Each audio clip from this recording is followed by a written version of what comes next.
Et à l'aune de l'actualité, on revient évidemment sur le second tour des élections départementales. L'UMP et l'UDI sont les grands vainqueurs en Alsace. L'union entre la droite et le centre a payé. Ces candidats obtiennent une large majorité dans les deux départements. Un succès de la droite alsacienne sans précédent depuis des dizaines d'années. L'UMP et l'UDI ne passent pas loin du Grand Chelem. Ils remportent 35 cantons sur 40. Réaction de quelques gagnants dans le Haut-Rhin et dans le Bas-Rhin. Nous sommes arrivés bien en tête au premier tour, très largement au deuxième. Ça montre bien que les électeurs sont toujours souverains et ils ont envie de prendre des gens du terrain, de proximité. Et je serai là pour travailler au sein du conseil départemental pour eux, avant toute chose. Évidemment, au niveau départemental, je suis très heureux de cette large victoire de la droite, de l'UMP, de l'UDI et des indépendants. Nous avions fixé une stratégie de conquête en commun avec les grandes formations politiques et on a réussi au-delà de toute espérance. On ne tablait pas sur une telle réussite. On travaille constamment sur le terrain, on ne cesse de s'investir et je pense que c'est aussi la reconnaissance de ce travail. C'est ce travail d'équipe qui est en partie le résultat. Évidemment, il y a le bilan qui comptait, mais il y a aussi la projection de ce que nous pouvions présenter à nos concitoyens en matière de proximité par rapport aux règles et puis la loi du département tel qu'il sera demain. Nous avions déjà, nous, 10 points d'avance, donc c'est vrai que c'était déjà un score intéressant. Moi, j'ai regardé dans mon bureau de vote, par exemple, il y a environ 30 personnes qui ne sont pas venues revoter, mais 40 personnes qui sont venues en plus. Donc je pense que ça aussi, ça a une signification. Et encore une fois, c'est un cri d'alerte. Attention, redonnons confiance, expliquons ce que nous faisons. Soyons bien sûr des élus de dossier, parce qu'il faut faire avancer les choses, mais surtout des élus de terrain. Et l'extrême droite n'entre pas dans les conseils départementaux. Le FN a été très largement battu hier. Présent au second tour dans la quasi-totalité des cantons alsaciens, les candidats du FN n'ont pas transformé l'essai. Avec des scores autour de 30 ou 40%, ils restent à la porte des conseils départementaux. La plupart des représentants du parti d'extrême droite affichaient tout de même de larges sourires hier soir. Satisfaits de leurs résultats et confiants pour l'avenir, on les écoute. Comme c'est pas à la proportionnelle, c'est très difficile de gagner. Si un jour il y a une proportionnelle, par exemple au régional, si le Front National fait 45%, ça risque de faire un malheur. On a quand même une belle victoire sur la prédominance quand même de l'UMP dans ce canton. Et je pense que on va y aller petit à petit, mais on va finir par y arriver. Les jeunes, je pense surtout qu'ils n'ont plus envie de voter. Ils trouvent que ça ne sert plus à rien et un désintérêt complet de la population. Et du côté du PS, seuls Strasbourg et Wittenheim tirent leur épingle du jeu. Et oui, la gauche conserve malgré tout un canton haut-rhinois, celui de Wittenheim. Les candidats socialistes s'y imposent d'une courte tête face au FN. À Strasbourg, l'incertitude du scrutin consistait à combien de cantons les socialistes allaient-ils recevoir ? Question-réponse 4 sur 6. Les binômes de Mathieu Kahn, Éric Alcoubi, Serge Ler et Olivier Bitt s'imposent. Pour sa première tentative, le premier adjoint au maire, Alain Fontanelle, n'a lui pas réussi son pari de battre le doyen UMP Yves Le Tallec. Réaction. Ces élections départementales ont été au niveau national et au niveau régional un échec pour la gauche et particulièrement pour le Parti socialiste. J'ai bien compris qu'il y avait un message à destination du gouvernement, ce n'était pas seulement des élections locales.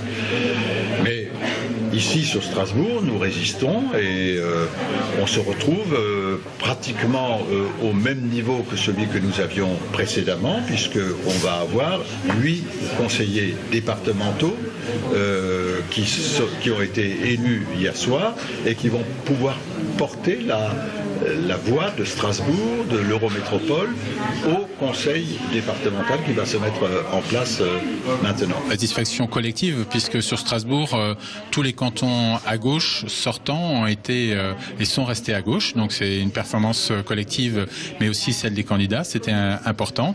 Sur ce qui est du canton 4, celui de la Robertsau, c'était un canton à droite, le plus à droite de Strasbourg. Il avait voté au municipal 60% à droite, 40% à gauche. Le résultat hier soir, c'est 56-44. Donc on a progressé. L'écart se réduit. C'est pas suffisant, mais c'est une démarche que l'on va poursuivre pour consolider la gauche à Strasbourg. Et enfin, sauf surprise, le nom des futurs présidents des conseils départementaux sont connus. Dans le Haut-Rhin, c'est Éric Stroman, élu dans le canton de Colmar 2, qui devrait prendre les rênes du conseil départemental. Il a été désigné à l'unanimité comme candidat à la présidence. Côté barinois, pas de grand suspense non plus, puisqu'un seul élu a présenté sa candidature. Il s'agit de Frédéric Bierry, vainqueur hier soir dans le canton de Mutzig.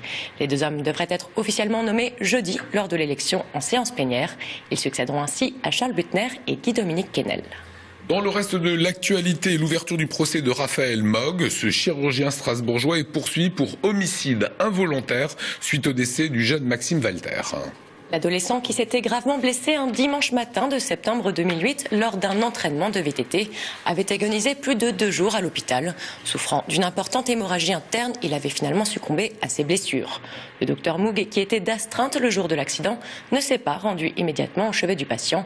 Il est jugé pour avoir trop tardé à appliquer l'ablation de la rate du jeune Maxime Walter, ce qui, selon plusieurs expertises, aurait pu le sauver. Au premier jour du procès, le chirurgien s'est vivement défendu de toute faute ou négligence. Adrien Labi était sur place pour recueillir des réactions. Le drame, nous l'admettons parfaitement, mais au-delà de ce drame, il y a la question de savoir si un médecin est responsable pénalement. Donc, à côté d'un drame humain, il y a des explications techniques.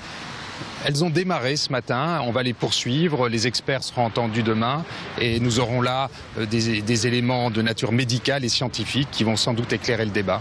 J'ai trouvé son attitude et son comportement inacceptables. Il n'a pas changé dans son approche, il est convaincu d'avoir agi conformément à sa littérature scientifique. Il estime qu'il n'est responsable en aucune façon du décès de Maxime, alors que nous avons je ne sais combien, 7-8 experts qui vont tous conclure à la faute professionnelle. Ce qui est dramatique, c'est qu'avec ce qui a été fait, les souffrances qu'il lui a fait endurer, etc., il persiste et il a dit ce matin qu'il referait la même chose. Enfin, il ne l'a pas dit clairement parce qu'il savait très bien que ça serait catastrophique pour lui, mais il dit bien qu'il ne s'est pas trompé. Donc, si demain, un enfant qui est atteint de fracture 4, on fait un diagnostic par téléphone et qu'en plus, il ne se déplace pas alors que ça ne faisait que d'empirer, imaginez ce qui peut arriver à un de vos enfants si demain, il est atteint d'un grade 4 avec l'artère splénique et le île qui est touché, la rate en 2 morceaux, et voilà, et il persiste dans un traitement non opératoire, quoi. Allez, plus léger pour finir ce journal. On parle alsacien aux États-Unis. C'est à Castroville et c'est l'image du jour. La loi est votée, le référendum ne se fera pas, mais les Alsaciens réunis ne baissent pas les bras. Et aujourd'hui, c'est des États-Unis qu'ils ont reçu un soutien plus que symbolique. Le maire de Castroville, petite bourgade du Texas, fondée en 1844 par des Alsaciens, vient de signer la pétition contre la fusion des régions. 225 autres habitants ont également signé. Ah ouais, c'est drôle. Allez, on passe à la météo. Juste après, on revient, court décryptage sur ces élections avec Claude Keflin. Et avec Paul Adam, on va parler de cette reprise du groupe COP Alsace après la météo. Votre satisfaction est au cœur de nos préoccupations. Voiture neuve ou d'occasion, réparation toute marque, Citroën Aublinger, l'engagement qualité.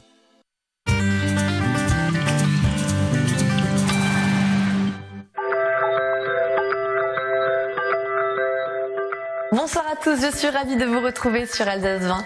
Demain matin, les précipitations seront présentes tout autour du Rhin. Elles seront toutefois plus éparses à l'ouest. Les températures en matinée n'excéderont pas les 10 degrés, comptez en effet 9 degrés en moyenne sur toute l'Alsace ainsi que le nord du Bade-Wurtemberg, 8 degrés à Fribourg et 7 degrés pour le nord de la Suisse. L'après-midi, la pluie continuera de tomber sur la majorité du territoire, mais elle épargnera toutefois l'Alsace de Strasbourg jusqu'à Saint-Louis. Les températures augmenteront à peine pour atteindre une moyenne de 12 degrés sur toute l'Alsace et la minimale sera de 11 degrés à Oppenheim ainsi qu'à Saverne. Mercredi, pas ou peu d'amélioration au niveau du temps. Les températures moyennes seront de 9 degrés pour le Bas-Rhin, comptez 8 degrés dans le Haut-Rhin, 7 degrés pour le Bade-Wurtemberg et 6 degrés pour le nord de la Suisse. Demain, nous serons le mardi 31 mars 2015, nous fêterons les Benjamins. Le soleil se lèvera à 7h10 pour aller se coucher à 19h58. Nous gagnerons donc 3 minutes de soleil. Passez une excellente soirée sur Alsace 20.